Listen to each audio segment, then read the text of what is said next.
eu sinceramente gostaria de saber o que se passa dentro da cabeça do cidadão enquanto ele está mentindo descaradamente sobre algo que as pessoas que estão ali na sua frente, ouvindo suas palavras, sabem que é mentira.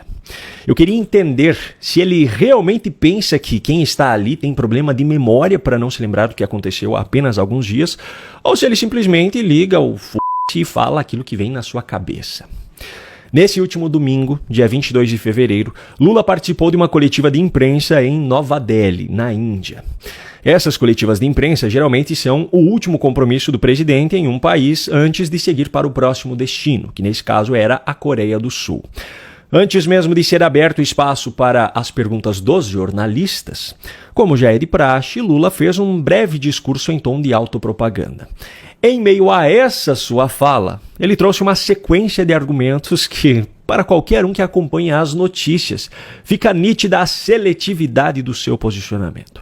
Nós trouxemos o diretor-geral da Polícia Federal, porque agora onde eu for, a Polícia Federal vai atrás, porque nós precisamos fazer convênios, precisamos colocar dedos da Polícia Federal nos países, precisamos fazer convênios para combater o crime organizado, para combater o narcotráfico. Na medida em que a gente sabe que o crime organizado, sabe, é uma empresa multinacional, nós precisamos então saber que a nossa Polícia Federal precisa construir parcerias com todos os países que tiverem interesse em fazer essa disputa conosco. Peraí, deixa eu ver se eu entendi direito. Lula quer que o seu representante dentro da Polícia Federal, que é André Rodrigues, lhe acompanhe em todas as viagens internacionais porque ele acredita que a Polícia Federal brasileira precisa ter parcerias com outros países para combater o narcotráfico. Mas vem cá, e aquela história de soberania nacional? Quando o governo dos Estados Unidos propôs algumas mudanças aqui no Brasil para que pudesse ajudar no combate ao crime organizado que tomou conta do nosso país, o governo Lula não aceitou. Aliás, tem um exemplo ainda muito pior. Quando os Estados Unidos capturaram o ditador venezuelano Nicolás Maduro, apontado como uma liderança do cartel de Los Soles, que trafica drogas inclusive para dentro dos Estados Unidos, ou seja, um exemplo dessa empresa multinacional que Lula menciona, Lula considerou uma violação à soberania nacional venezuelana. Tudo bem, não houve um acordo de cooperação entre os norte-americanos e as instituições venezuelanas, mas isso é algo que jamais aconteceria, afinal, a liderança do cartel ocupava a presidência do país e já havia conseguido aparelhar todas as instituições.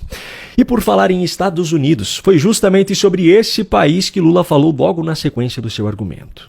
É por isso que quando eu for aos Estados Unidos conversar com o presidente Trump, nós vamos levar a nossa Receita, a nossa Polícia Federal, o nosso ministro da Fazenda, o nosso ministro da Justiça, porque se o governo americano estiver disposto a combater o narcotráfico e o crime organizado, nós estaremos dispostos na linha de frente para acabar de uma vez por todas, inclusive reivindicando deles, mandar para nós os bandidos que estão lá. Será mesmo, seu Lula? E se os Estados Unidos estiverem dispostos a atuar ativamente no Brasil para dar fim definitivo a grandes facções como PCC e Comando Vermelho, o seu governo vai aceitar ou vai considerar que isso viola nossa soberania?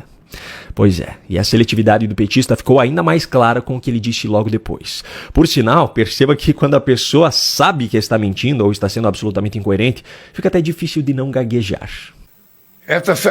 Esses dias eu liguei para quase todos os presidentes propondo que a gente tem que dar uma resposta ao que aconteceu na Venezuela, ao que aconteceu em Gaza, ao que aconteceu na Ucrânia.